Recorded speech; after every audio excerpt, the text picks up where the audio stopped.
Alors bonjour, bienvenue à tous. J'espère que vous m'entendez bien et que vous voyez bien le visuel. N'hésitez pas à me laisser un message dans le chat s'il y a un souci ou même si ça marche bien. Ça me permettra de vérifier. Et puis au cours de la présentation, laissez-moi aussi vos questions ou vos commentaires que l'on verra à la fin de la présentation. Donc j'attends juste quelques secondes histoire que les personnes se connectent, finissent de se connecter.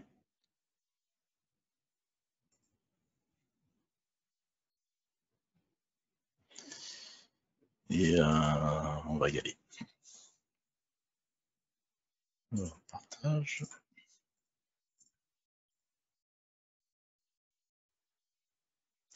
Voilà, je pense que c'est stabilisé. Donc, voilà. Donc, bah, voilà. De nouveau, bienvenue à tous ceux qui nous ont rejoints entre-temps. On reprend un petit peu le cours de nos webinaires laissés, je dirais, qu'on avait terminé fin d'année dernière, hein.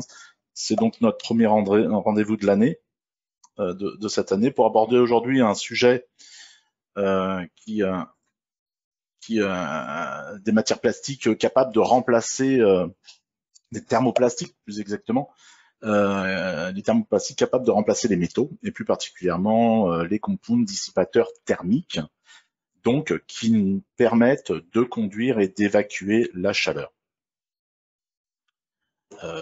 Et ce, en alternative possible à l'aluminium. Ce sont des produits que l'on a développés entre 2002 et 2004 avec l'avènement de l'éclairage à LED. On verra un peu leurs caractéristiques, leur influence sur la conception des pièces plastiques et comment ou quand les mettre en œuvre. C'est juste un petit rappel parce que notre webinaire précédent, fin 2022, était déjà consacré entièrement à ces compounds dissipateurs thermiques. On a vu, on va du coup ici plutôt aborder le sujet de leur utilisation dans le cadre du développement durable, de leurs bénéfices pour l'environnement et de leur empreinte carbone, à comparer avec l'aluminium. Alors, je mets en réduction, je vérifie juste que je n'ai rien dans le chat. Voilà. C'est parfait. Donc, commençons par la fabrication des compounds conducteurs qui constitue un véritable challenge avec plusieurs défis à mener de front. D'abord, choisir une résine de base comme matrice du compound, des polymères de commodité standard comme le PP jusqu'à des polymères plus techniques comme les PA ou les PIC. Ce sont les performances dans l'environnement de travail de l'application qui vont conditionner le choix de la résine de base, c'est-à-dire par exemple la résistance en température, la tenue chimique, des caractéristiques mécaniques d'allongement, de ténacité, leur capacité aussi à accepter des concentrations importantes de charge tout en maintenant l'intégrité au maximum de leurs propriétés, selon aussi si ce sont des polymères semi-cristallins ou amorphes. Ensuite, il faut y ajouter des charges conductrices en quantité suffisante pour assurer un niveau de conductivité performant.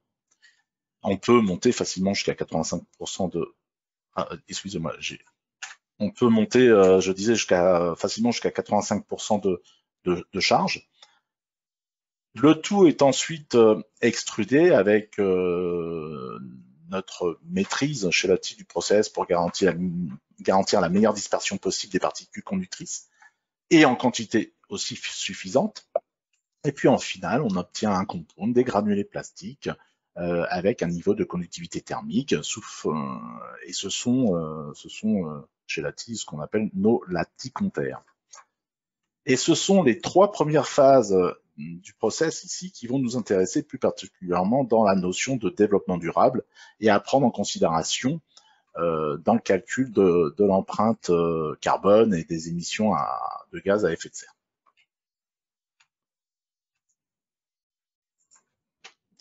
Alors, maintenant,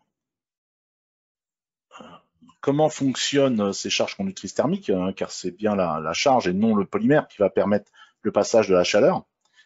Si la charge est en faible quantité et il n'y a pas de point de contact suffisant pour assurer la bonne transmission du flux thermique, et en fait la performance de conductivité thermique du compound augmente de façon linéaire, plus ou moins, avec la quantité de charge que l'on va mettre.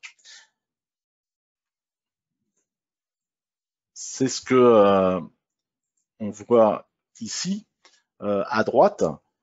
Plus on augmente la quantité de charge et plus on facilitera ce passage de la chaleur. Et donc, on en arrive à un compound suffisamment performant en termes de conductivité thermique, dans lequel il faut mettre beaucoup de charge, entre 50 et 85% en poids, mais il faut aussi savoir que tous les polymères ne sont pas aptes à devenir des laticontaires. On voit idéalement plutôt des PA, des polyamides, bien sûr, des PP ou des PPS, des PPA, polyamides aromatiques, mais d'autres résines ne sont pas aussi simples à accepter autant de charge, par exemple les amorphes, comme l'ABS, le polystyrène, ou le polycarbonate aussi dans certains cas. Alors en finale, on obtient des compounds avec des avantages, mais aussi des inconvénients. De par la quantité de charge importante, ces compounds sont de plus en plus visqueux, fragiles, avec un mauvais aspect de surface. Par contre, on arrive à une conductivité thermique 100 fois plus élevée que des plastiques de base et de façon permanente dans le temps.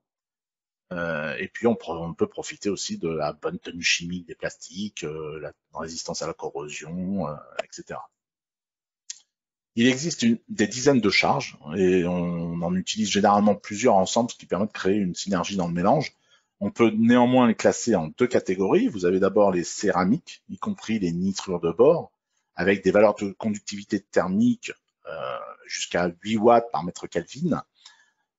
Des matières donc qui sont électriques, conductrices thermiquement, mais isolantes électriquement, qui sont colorables, et on peut en faire des grades inifugés, V0 par exemple. Et puis, il existe ensuite les graphites de différents types qui sont par contre doublement conducteurs, thermiques mais aussi électriques. Le graphite offre les meilleures performances de conductivité thermique, jusqu'à 30 watts par mètre Kelvin, en utilisant moins de charge. Et puis c'est aussi très bon marché et plus facile à transformer car il influence moins la viscosité du compound final. Et on peut faire pour autant des grades V0. Et ces grades sont naturellement noirs, gris anthracite. C'est salissant un peu comme le papier, le crayon de papier. Par contre, on peut les peindre avec des peintures époxy. Du coup, ce sont vraiment les compounds où la charge, le graphite, c'est vraiment la charge que l'on va utiliser prioritairement dans le cas de nouveaux développements, pour peu que les exigences ici le permettent. Alors, en fonction du type de charge, on a un comportement différent en termes de dissipation dans la matrice. On parle d'orientation des charges au moment du remplissage dans le moule. Les céramiques sont des charges isotropes, c'est-à-dire qu'on a ici une géométrie des particules plus uniforme dans toutes les directions. Au contraire, les charges anisotropiques, comme le graphite ou le nitrure de bore aussi, ce sont des sortes de lamelles qui vont s'orienter différemment. Qui vont s'orienter différemment pendant la phase d'injection dans le moule. Et en finale, on va obtenir une conductivité thermique différentielle dans les directions, dans toutes les directions de la pièce.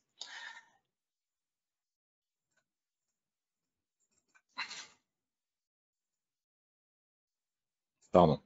Alors, si on prend l'exemple ici d'un PA6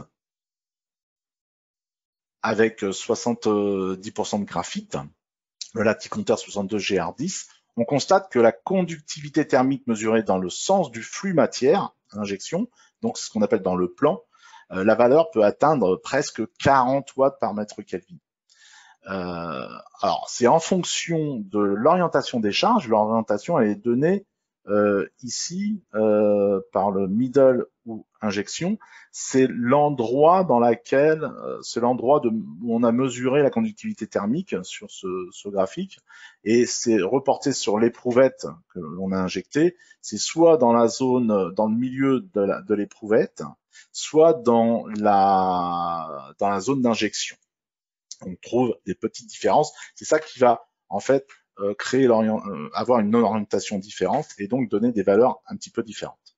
Mais c'est aussi fonction, la conductivité thermique, elle est aussi fonction de l'épaisseur. Et dans ce sens de l'orientation dans le plan, plus l'éprouvette, plus l'épaisseur est importante, je dirais, et plus on réduit la conductivité thermique. Ce qu'on voit, par exemple, entre 1,47 l'épaisseur et 3,20. Si maintenant on s'intéresse à l'autre direction, au travers du plan, c'est-à-dire dans l'épaisseur, on arrive à des valeurs plus faibles, beaucoup plus faibles, de 4 à 6 watts par mètre Kelvin, un rapport de presque 10 tout de même. Et au contraire, dans ce cas, la conductivité augmente avec l'épaisseur, avec des épaisseurs plus fortes. Entre 1,47, on passe de 3,8, on va dire, à presque 5. Donc ce sont là ce sont des notions que l'on a déjà vues en détail, plus en détail durant le webinaire précédent. Donc je vous invite à voir le replay disponible sur notre canal YouTube, ce qui vous donnera plus d'informations, de précisions pour faire je dirais un rafraîchissement des connaissances sur ce qu'on a vu précédemment. Mais on voulait juste ici montrer comment la conductivité thermique d'un compound peut être liée fortement à l'orientation des charges comme le graphite. Passons maintenant à un comparatif entre le plastique et les métaux. Il existe bien évidemment des aciers, inox, alliage. On va s'intéresser plus précisément ici aujourd'hui à l'aluminium que l'on trouve fréquemment dans les applications de dissipation thermique, comme par exemple dans les radiateurs extrudés, montés sur les circuits imprimés ou comme boîtiers électroniques, et que l'on va comparer avec des solutions, avec des compounds laticontaires standards. Donc on va voir quelques caractéristiques des matériaux. Vous avez de l'aluminium. D'abord, l'aluminium de fonderie, c'est une matière première adéquate pour le moulage, avec une conductivité thermique très élevée, 110 watts par mètre Kelvin, sachant que l'aluminium pur est encore plus conducteur. Vous avez ensuite un polymère plastique standard, par exemple un polyamide renforcé fibre de verre, 35% fibre de verre, une faible densité, mais une conductivité thermique médiocre. Après, un compound conducteur thermique, laticontaire, avec une charge céramique, une densité, on va dire, entre les deux, assez intermédiaire, une conductivité améliorée, on passe à 1, entre 1 et 2, et qui est uniforme dans le flux, dans le sens du flux, ou dans le plan, on va dire, ou en travers du plan. Ensuite, par contre, un laticontaire avec du nitrure de bore qui améliore considérablement la conductivité jusqu'à 8 watts par mètre Kelvin de façon différenciée. On l'avait vu tout à l'heure. Et puis enfin, le graphite, le laticontaire avec graphite, où on voit nettement un intérêt pour la plus faible densité, presque 2 fois moins que l'aluminium, et en même temps une conductivité plus élevée de 30 watts par mètre Kelvin. Et c'est encore loin. Alors évidemment, comparativement, c'est encore loin de l'aluminium. Pourtant, on verra après que cette conductivité aussi élevée de l'aluminium n'est pas forcément nécessaire, ou du moins toujours nécessaire. Maintenant, voyons comment se comportent ces matériaux plastiques dans la réalité. Pour cela, il faut étudier les phénomènes d'échange de chaleur. Et si on reprend l'exemple de notre boîtier de lampe d'éclairage LED qu'on avait décrit dans le webinaire précédent, c'est cette pièce-là avec de notre client Hexagro, que l'on a repris ici dans une vue de coupe, dans un plan de coupe. Premier cas, vous avez la source chaude dégagée par les LED sur la surface. Donc ici, vous avez des LED qui viennent, et la source chaude dégagée donc par ces LED va passer au travers de la paroi pour arriver sur les ailettes du radiateur en surface, avec les petites flèches noires. C'est la conduction à travers l'épaisseur. Dans la formule ici, on constate que la conductivité thermique lambda, plus elle est élevée et plus la quantité de chaleur transmise, c'est Q, sera importante. Et donc on dissipera d'autant mieux avec l'aluminium, qui a une densité, une valeur élevée de conductivité thermique par rapport au plastique. Deuxième cas, c'est l'échange de chaleur en surface de la pièce moulée. On va échanger avec le milieu ambiant, dans l'air ici. C'est la convection en mode naturel. Dans la formule, on a le coefficient d'échange global H qui va influencer cette fois la quantité de chaleur finale Q à transférer. Mais dans ce cas, ce coefficient ne dépend plus du matériau, aluminium ou plastique, mais dépend seulement du milieu d'échange. Donc si c'est un fluide, l'air, l'eau, l'huile. Donc dans ce cas-là, on a de convection, on a égalité pour les deux matériaux, alu et plastique. Et enfin, on a la propagation de la chaleur dans le milieu ambiant par rayonnement infrarouge. Ici, on entre en jeu donc le coefficient epsilon d'émissivité, c'est la capacité du matériau ou de la surface à capter et à réémettre de la chaleur par rayonnement. Et la valeur d'epsilon, elle est comprise entre 0, sans unité, c'est entre 0 et 1, et c'est influencé par la nature du matériau et son état de surface. Si c'est lisse, rugueux, coloré. Par exemple, le noir du graphite est plus avantageux dans ce cas, plus proche de 1, alors que l'aluminium au naturel est plus réfléchissant et il est plus proche de 0,3. Donc forcément, on pénalisera la quantité de chaleur à évacuer dans ce cas de radiation. Si on s'arrête un peu sur le phénomène de convection, là où on avait un comportement proche de l'aluminium et du plastique, représenté en bleu, ça fait un peu penser à un goulot de bouteille, dont le but c'est d'amener la chaleur en surface de la pièce directement au contact de l'air. Et on vient juste de dire avant que le coefficient de convection H dépend de la nature du fluide ambiant. Et évidemment, on comprend que c'est plus, il y a des fluides et des ambiances comme l'air qui sont plus contraignants que, par exemple, l'eau. Donc, on a un rapport de sang entre les deux. Cependant, dans le cas le plus défavorable de l'air, en convection naturelle, l'aluminium fonctionnera de la même façon que les compounds avec graphite. Alors, au bout de nos travaux de recherche et d'expérience un peu partagés avec nos clients utilisateurs, on a estimé qu'il fallait avoir une conductivité thermique supérieure à 10 watts par mètre Kelvin pour fonctionner dans les mêmes conditions que l'aluminium, pour avoir un plastique qui fonctionne de la même façon. Donc, conclusion, on rappelle, en mode de convection à l'air libre, non forcé, donc à l'air libre, la conductivité thermique élevée de l'aluminium 110 watts par mètre Kelvin, c'est complètement surdimensionné. Et petit 2, la conductivité thermique dont on a besoin sur un plastique à 10 watts, supérieur à 10 watts par mètre Kelvin, ça veut dire que ça exclut certains types de produits, de compounds, de laticontaires de chez nous, qui sont chargés, par exemple, avec la céramique, qui sont largement inférieurs à 10 watts par mètre Kelvin. Donc le graphite reste un très bon produit performant dans ce cas d'utilisation. Alors, où et quand utiliser l'aluminium ou les compounds conducteurs laticontaires? L'aluminium intervient absolument en fait dans les cas de forte puissance, plusieurs centaines de watts, des flux thermiques élevés à dissiper dans des espaces réduits ou des sources de chaleur très concentrées sur un point en surface, comme les microprocesseurs ou les LED Cobb. Et c'est grâce à la forte conductivité de la thermique de l'aluminium. On a aussi la possibilité de l'utiliser, on va utiliser l'aluminium prioritairement dans le fonctionnement en mode de convection forcée, c'est-à-dire avec un refroidissement ventilé, où l'air chaud est évacué par un ventilateur.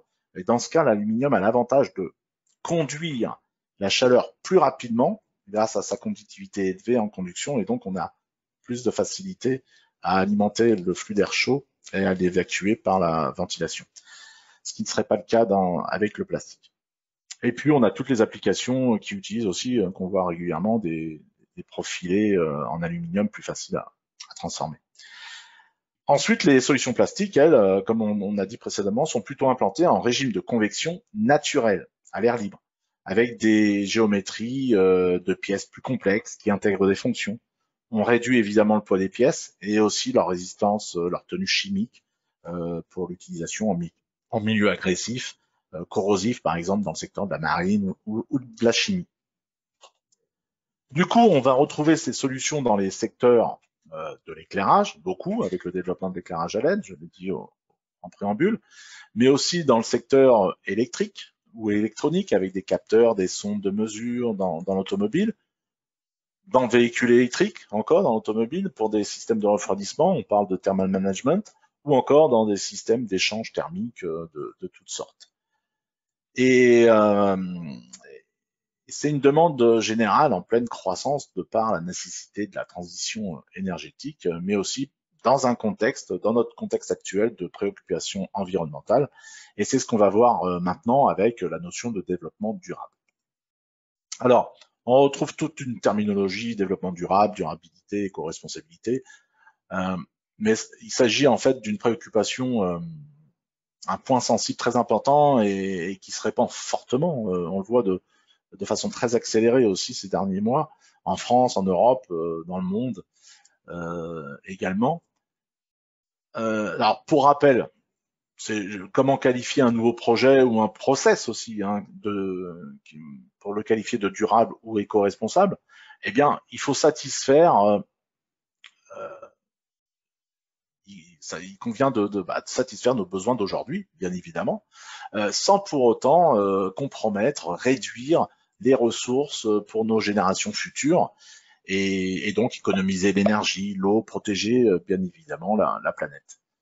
Mais pour en arriver là, il faudra quantifier le résultat de nos actions pour démontrer le bienfait écologique amené durant la conception ou qu'on devra suivre dans la conception de nos produits et de notre process de production aussi. Pour mesurer justement cette action, on a à disposition une solution, c'est d'évaluer l'impact environnemental. C'est un produit, l'impact environnemental d'un produit tout au long de sa durée de vie. C'est l'ACV ou en français ou le LCA en anglais. Concrètement, une ACV, ça se définit, c'est une façon de contribuer à la protection de l'environnement tout en préservant les fonctionnalités et performances du produit tout au long de son cycle de vie. Ça veut dire de la naissance du produit, donc l'extraction, le transport des matières premières, la production des compounds, le transport aussi encore, l'assemblage, l'emballage du produit et sa distribution. Puis c'est la vie du produit qu'on a là, l'usage, son utilisation qui contribue à alimenter le bilan de l'impact environnemental du produit avec le transport de la marchandise, le déballage, l'usage, l'entretien, jusqu'à sa fin de vie, ici, c'est-à-dire sa collecte, sa valorisation, le recyclage ou l'élimination en déchets. Vient ensuite l'étape de l'évaluation des impacts et de dommages environnementaux potentiels, hein, issus tout au long de la vie du produit. C'est un ensemble d'indicateurs environnementaux, il en existe jusqu'à 50 dans des cas extrêmes qu'on peut évaluer, et qu'on appelle des catégories d'impact, qui traduisent la pollution de l'air, la pollution de l'eau, la pollution des sols, la destruction de l'écosystème, les émissions de CO2. Hein. Donc à commencer, on peut regrouper ça sous la diminution des ressources, c'est-à-dire la consommation d'énergie, la quantité des énergies non renouvelables utilisées pour le transport, l'utilisation en fin de vie du produit. Ça peut être l'épuisement des ressources en eau pour l'usage localement. Ça peut être aussi l'épuisement des ressources naturelles, l'extraction des minéraux, des carburants fossiles, avec donc leur unité de mesure propre.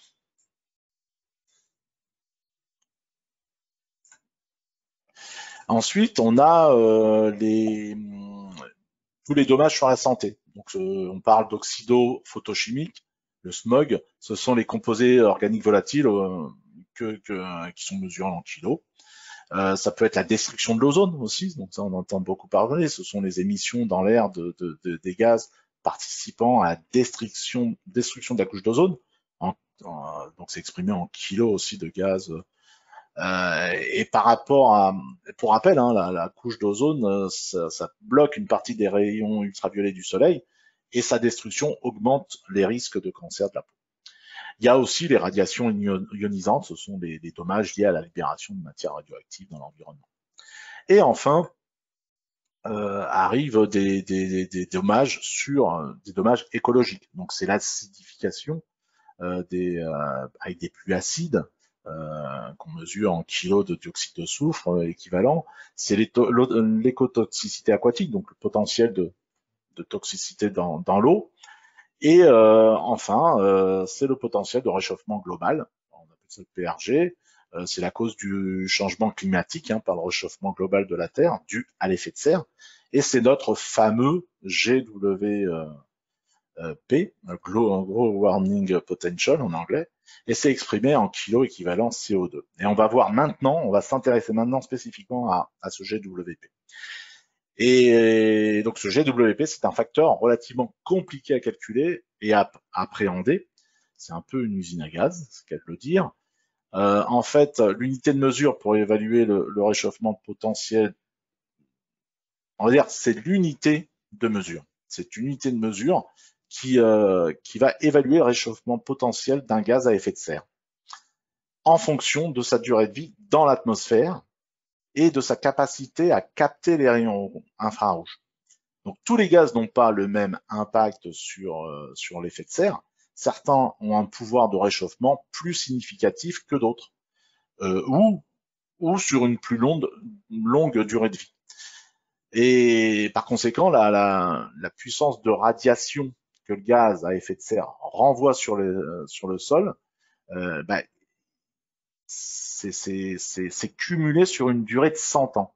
C'est pour ça la valeur, le GWP en fait se mesure comparativement au gaz CO2 qui est égal à 1 et sur une période de 100 ans. Donc on parle de kilo équivalent CO2 sur 100 ans. En final, ce GWP regroupe sous une seule valeur l'effet additionné de toutes les substances qui contribuent à l'accroissement de l'effet de serre. Appliqué à notre activité d'aujourd'hui, ça revient à recenser l'ensemble des émissions de carbone sur nos produits à chaque étape de la vie, à l'entrée, donc à l'extraction, à l'entrée des matières premières dans notre usine, à leur transformation et au transport. Alors, le calcul de l'empreinte carbone d'un produit est complexe. Il faut bien comprendre plusieurs facteurs influents. Ça peut être d'abord l'origine des ressources, des matières premières et leur qualité. Si c'est fossile, naturel, quel est le mode de raffinage. Ensuite, le niveau de sophistication des process et des moyens d'extraction aussi, de production, de transformation, peuvent compter. C'est aussi quelles sont les énergies utilisées dans notre process, donc le gaz, le pétrole, le charbon, l'électricité verte ou pas verte. Et enfin, il y a le mode de transport avec la fréquence des mouvements de marchandises par le fret maritime, aérien, rail, route. Et justement, prenons un exemple pour comparer quelques valeurs de GWP pour des métaux assez standards, classiques, issus de la littérature. Et on constate, vous voyez, pour l'aluminium, on va de 5 à 41, grosso modo, kilos de CO2 par kilo d'aluminium extrait. Et ça démontre, on a une fourchette très large qui démontre que l'on peut trouver sur le marché un même matériau de base, mais de provenance différente, avec un GWP très volatile, du simple au double, voire au quadruple. Alors, entre parenthèses, ici, on a mis 8,5, c'est la valeur du GWP d'aluminium, que l'on retiendra par la suite dans notre étude comparative sur les slides précédents. Et on sait, comme vous pouvez voir, on s'est plutôt fixé sur une fourchette basse. Alors, dans le slide précédent, on parlait des conséquences du transport sur l'impact écologique. Justement, la réduction de poids dans le transport apporte des avantages immédiats en termes de consommation d'énergie. Ici, quelques généralités officielles pour illustrer l'enjeu, mais vous avez les transports génèrent 25% d'émissions totales des gaz à effet de serre liés à l'énergie. C'est près de 30% aux États-Unis. Et sur ces 25%, 80% de ces émissions sont dues au transport routier, les voitures et les camions. Et on peut réduire le poids de la voiture de 45% en simplement remplaçant l'acier par l'aluminium dans le véhicule. Et dernier point, dernier enjeu, en réduisant le poids de 10% sur un véhicule, on peut économiser 8% sur la consommation de carburant. On peut donc dire que la réduction du poids devient notre cheval de bataille pour la consommation et donc réduire la consommation de carburant et donc réduire les émissions à effet de serre. Et encore une illustration ici avec un graphique qui nous donne le poids d'une même catégorie de voiture, mais dans 4 motorisations différentes que l'on retrouve sur le marché. Et en finale, on constate que le poids du véhicule électrique est 30% supérieur au moteur à combustion. Ça, on s'en doutait avec le poids et la masse des batteries. Mais ça veut dire que l'urgence de réduire le poids dans l'automobile devient une considération encore plus importante aujourd'hui ou à l'avenir avec le développement de ces véhicules électriques à batterie. Alors, faisons un premier exemple dans le cas d'une application structurelle. Remplaçons un acier, un métal, avec un PA66 40% fibre de carbone. Alors, on peut réduire le poids, ça permettrait de réduire le poids de la pièce de 70%, ce qui est pas mal. Mais remplacer une pièce métal, par du plastique, ça veut dire, c'est pas tel quel, on ne peut pas le faire tel quel. Il faut d'abord revoir absolument la géométrie de la pièce pour répondre aux performances attendues. Évidemment, donc, le métal est largement plus résistant, c'est surdimensionné, c'est plus facile. Il faut donc repenser, redimensionner complètement la pièce pour optimiser sa résistance mécanique, structurelle dans la version plastique. Et on arrive à la notion de l'indice du matériau qui représente la performance mécanique du matériau en fonction de sa densité. On constate que les matières plastiques qu'on appelle structurelles, avec beaucoup de fibres, verre ou carbone, offrent les meilleures prestations mécaniques en rapport à leur densité. Mais ça n'empêche pas de revoir la conception des pièces, des épaisseurs par exemple, en conséquence.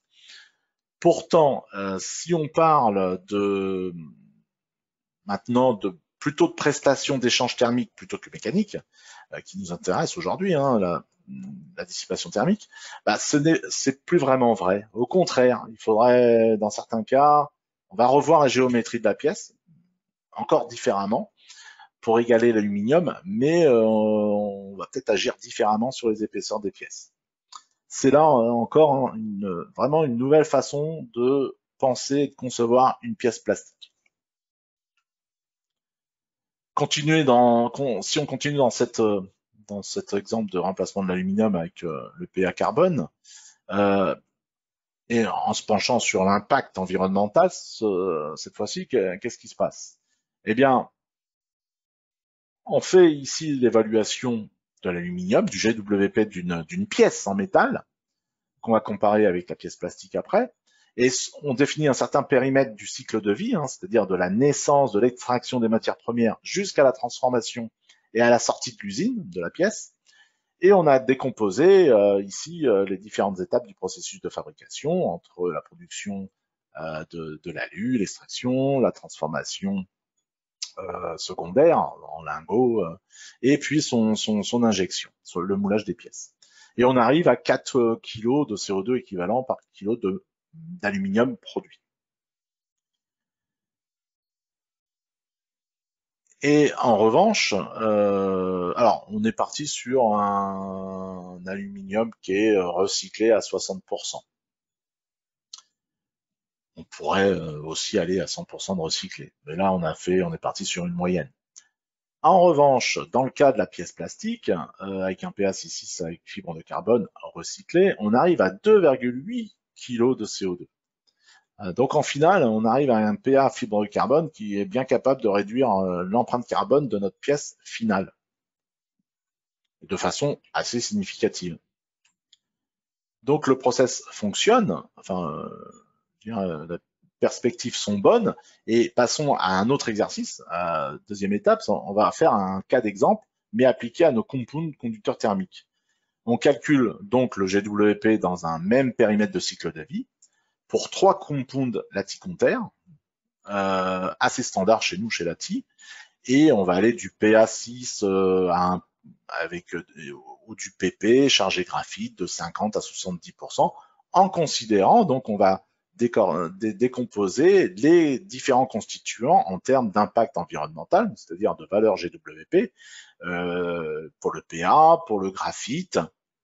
On a différents types de sources de graphite.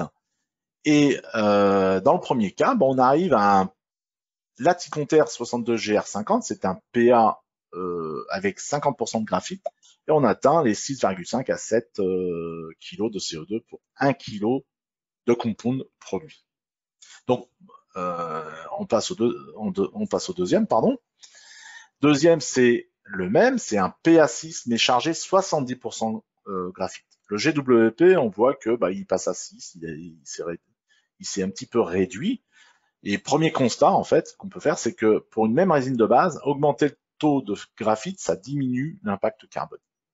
Troisième cas de figure, enfin troisième produit, le PP avec 70% de graphite, on tombe ici à 4-5 kg de CO2. Une nette baisse tout de même. Et là, deuxième constat, on remarque on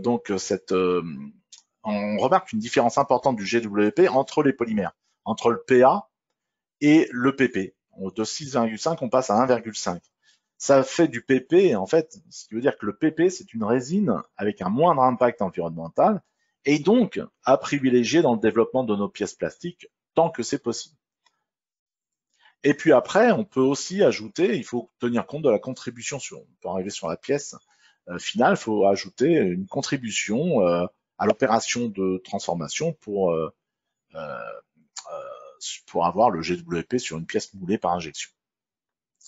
Donc attention, là on parle de GWP donné sur 1 kg de compound produit.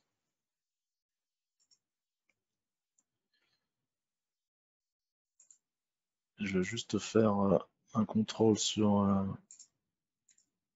l'état du chat. Bon, pas de nouvelles, c'est bon. Alors, justement, les pièces plastiques, on a dit que c'était... excusez-moi.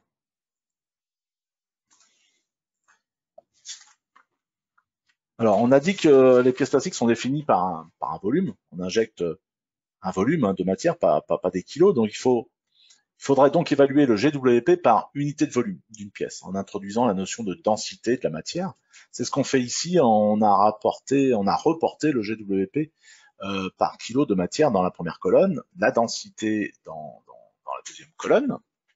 Et ici, on a le GWP total calculé en kilo CO2 pour un volume et en finale, on obtient un résultat assez probant pour les compounds plastiques en termes d'impact carbone et d'allègement par la même occasion. Quand on compare par exemple à 50% par rapport à l'aluminium en densité. Donc on est sur un bon chemin. Voyons encore les autres avantages. Alors il y a d'autres avantages des compounds plastiques, conducteurs thermiques pour le remplacement métal. Il y a dans la continuité de ce qu'on vient de dire, dans le cadre des applications thermiques, on peut utiliser un même volume de pièces, un même encombrement, sans altérer les performances pour autant de conductivité thermique, par exemple.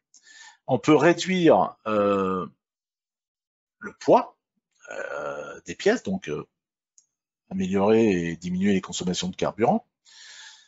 Plus on augmente le taux de graphite pour mieux améliorer la dissipation thermique, plus on réduira l'impact de carbone dans notre compound.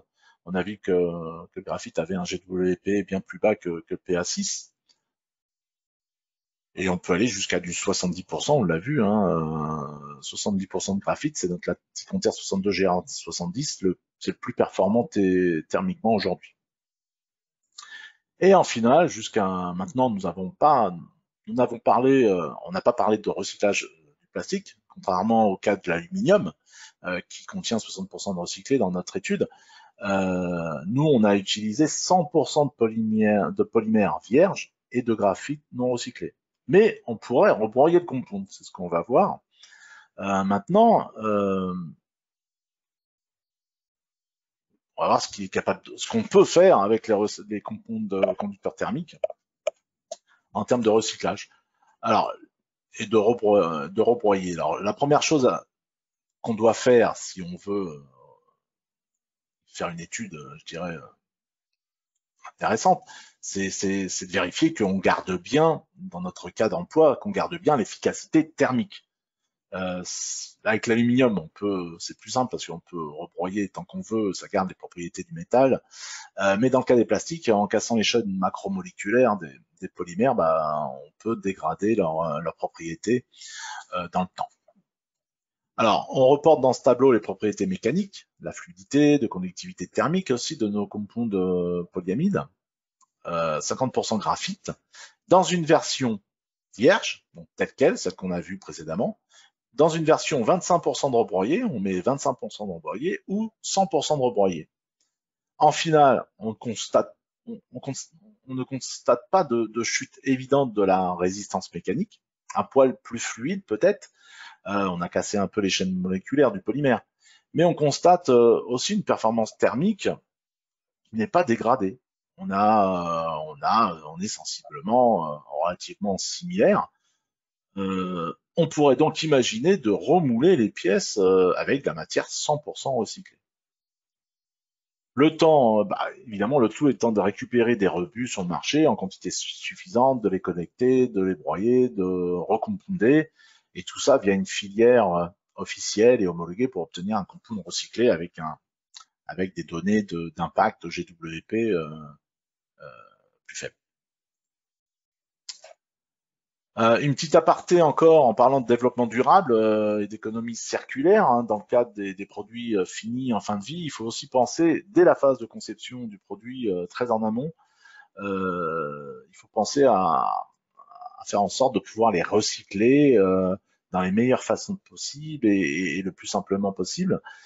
Pour illustration, dans notre cas d'étude ici, on a réduit en finale le nombre des matériaux. On a éliminé l'aluminium, on a optimisé les épaisseurs et donc la quantité de matière sur le produit final. C'est vraiment l'éco-conception qui indirectement on va agir sur l'impact du GWP. Bon, il existerait d'autres recommandations bien sûr, hein, mais ça mériterait probablement un prochain webinaire en termes de design, d'éco-design. Faisons une petite je vérifie l'heure. Faisons une petite synthèse sur ce que l'on vient de voir. On a dit une petite synthèse on a dit que les compounds dissipateurs thermiques offrent un GWP plus faible que les métaux. Plus la quantité de graphite, on a dit aussi que plus la quantité de graphite d'un compound est importante et plus son GWP est faible. Et on a aussi dit que le choix du polymère, entre par exemple un PA ou un PP, ou des matières recyclées, aussi des résines recyclées, peuvent contribuer encore à abaisser le GWP. Voyons aussi le mode de transformation. Comment transformer l'aluminium face au plastique Ticonter avec du graphite.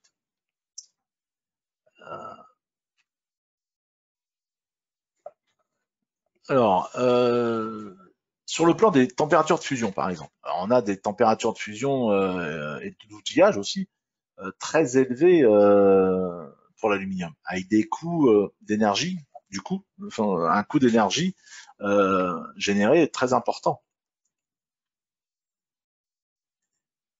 La durée de vie de l'outillage, ça se compte en centaines de milliers de pièces moulées en plastique, contrairement à l'aluminium qui a une durée de vie un peu plus restreinte.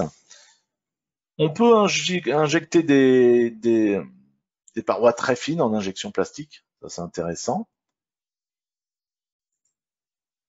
L'injection, alors il y a des post-opérations plus importantes, je dirais, en aluminium, hein, les bavurages, la reprise d'usinage, du décapage, qu'on peut retrouver un petit peu moins en plastique.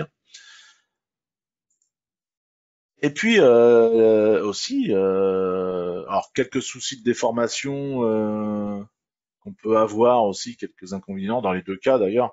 On peut avoir soit quelques soucis de déformation, d'homogénéité, de porosité avec l'aluminium, et puis dans le cas du plastique, on peut avoir quand même ce petit souci de par la charge graphite qui n'apporte pas de caractéristiques mécaniques et qui fragilise même la pièce plastique. Donc à faire attention sur les caractéristiques de la tenue mécanique. Mais en final, on vient de le dire, la possibilité, on peut utiliser du rebroyé dans les deux cas. Hein, dans le cas de l'aluminium, on peut aller jusqu'à 100%, mais ça peut nécessiter de contrôler la qualité du matériau fondu, de le nettoyer.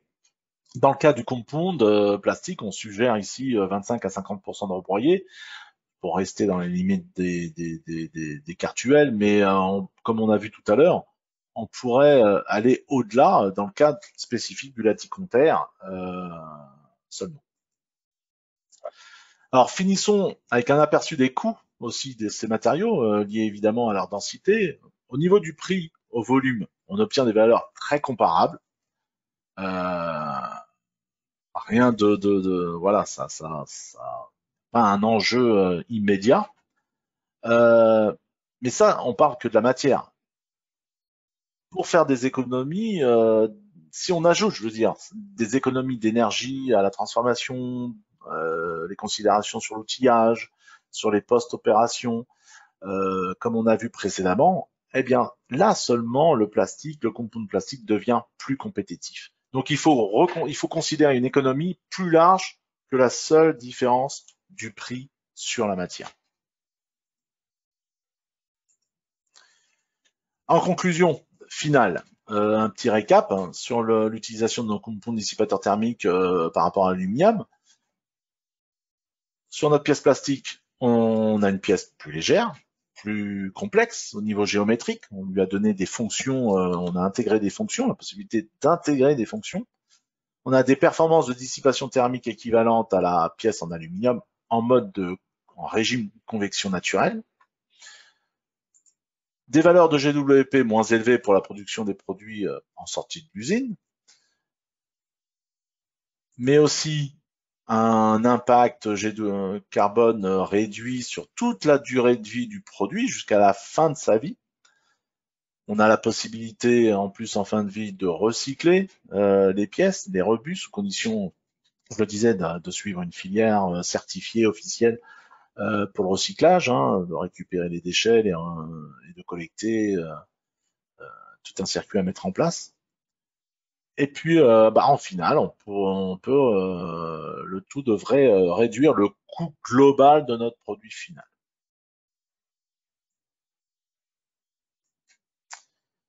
Voilà, et je voulais, suivant le temps, je vous passe ce slide, c'était juste pour vous donner un petit peu une cartographie de notre gamme laticontaire à disposition aujourd'hui, suivant la charge graphite ou les charges céramiques.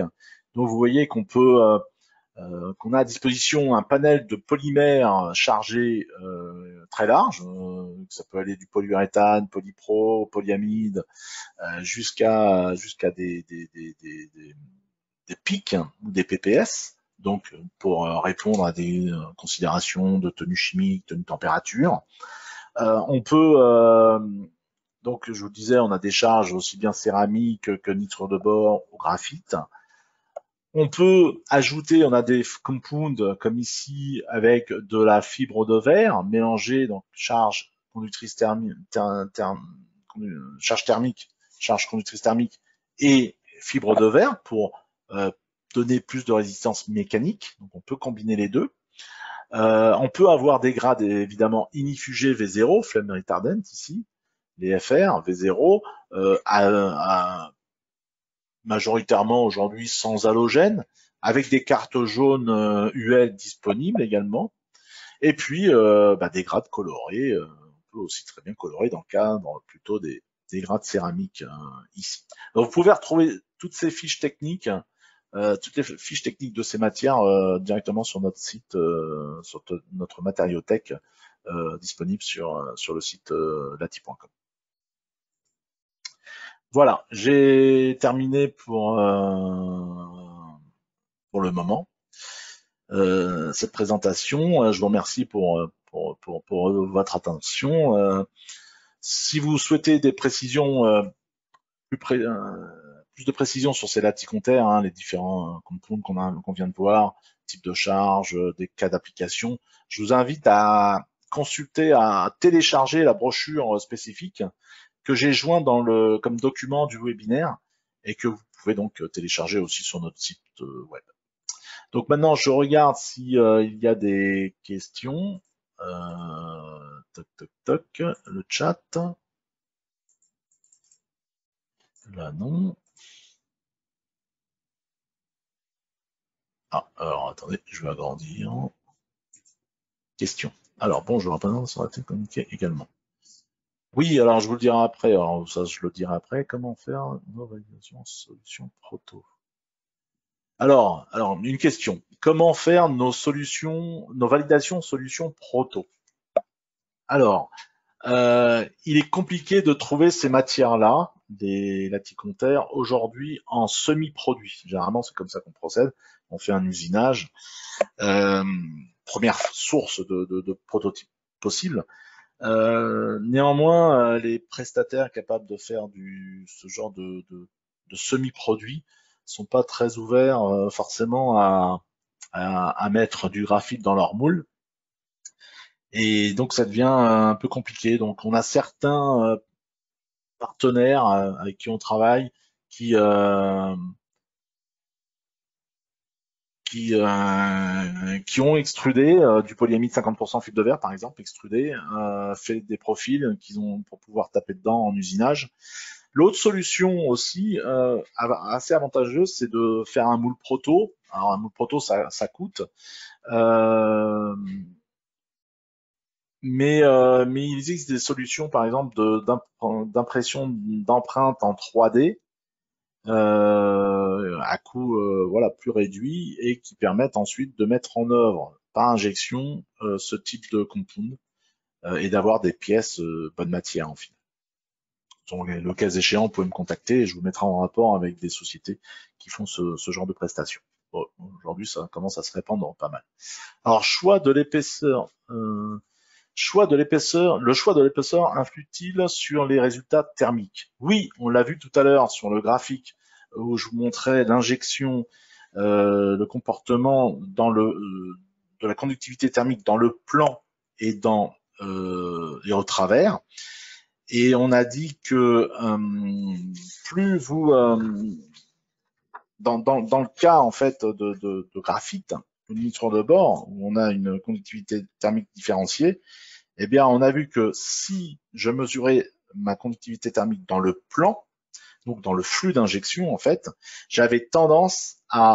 on a tendance à réduire la conductivité thermique sur des épaisseurs plus importantes. Donc plus d'épaisseur, conductivité thermique réduite. Par contre, dans le sens transversal, donc dans l'épaisseur, là, si on diminue l'épaisseur des pièces, alors on améliore l'orientation des charges dans le travers, dans l'épaisseur, et on augmente la conductivité thermique. Voilà. Donc c'est inversement, enfin, c'est pas complètement inversement proportionnel, mais c'est différent, c'est complètement l'opposé entre la direction dans le flux d'injection et dans l'épaisseur.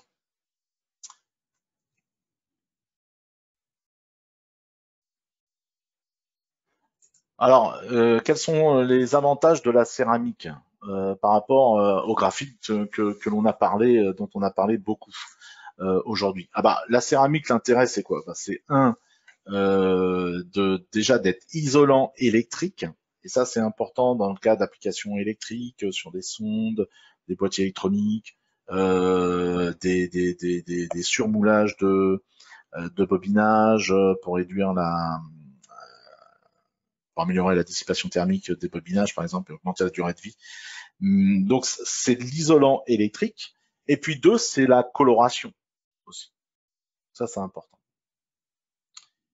Oh bah là, il demande à flux, alors on va suivre. Le choix résultat thermique, on a vu davantage graphite. C'est bon, on peut avoir une présentation du combine.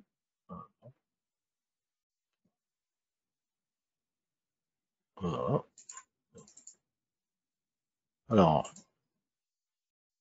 là j'ai pas tout compris. Il combine bien échange thermique et bon. La presse à injection nécessaire pour vos matériaux est-elle différente des presses pour injecter plastique standard? Oui, c'est les mêmes presses en termes de transformation. On utilise les mêmes presses à injecter. Il n'y a pas de souci là-dessus. Peut-être quelques recommandations sur les outillages.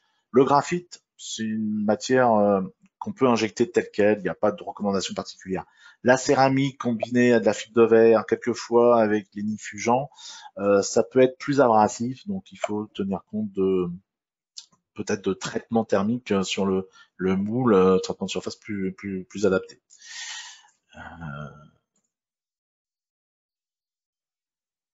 Alors, quelle est l'efficacité des simulations en vue de prévoir les performances de dissipation des pièces en compteur et proposez-vous ce type de support? Oui, alors c'est effectivement la simulation thermique avec ces matières. Bah souvent, la problématique, c'est que ça fait appel. Alors ça existe évidemment, on le propose, mais ça fait appel à une notion, enfin, à des, comment dire, on va imposer des données de base qui sont, par exemple, donner une conductivité thermique isotrope dans toutes les directions de la pièce. Et c'est une extrapolation parce que si on prend du nitrure de bore ou du graphite, ben c'est pas le cas. Alors, chez Lati, en quelques années, on a développé un modèle numérique pour attribuer, pour attribuer un poids de conductivité thermique aux particules, oui, aux particules à la charge, à chaque charge. On est capable, en fait, suivant la direction, de définir une charge XYZ. On est capable de donner un poids thermique, un poids de conductivité thermique dans les trois directions des lamelles de graphite, par exemple. Et ça, ensuite, eh bien, on va pouvoir lancer une simulation thermique qui est beaucoup plus proche de la réalité. Alors, c'est grosso modo, en fait, comme une analyse, c'est comme pour la fibre de verre, pour l'orientation des fibres de verre, sauf qu'on a appliqué, au lieu de la déformation, on a appliqué un poids thermique à nos charges.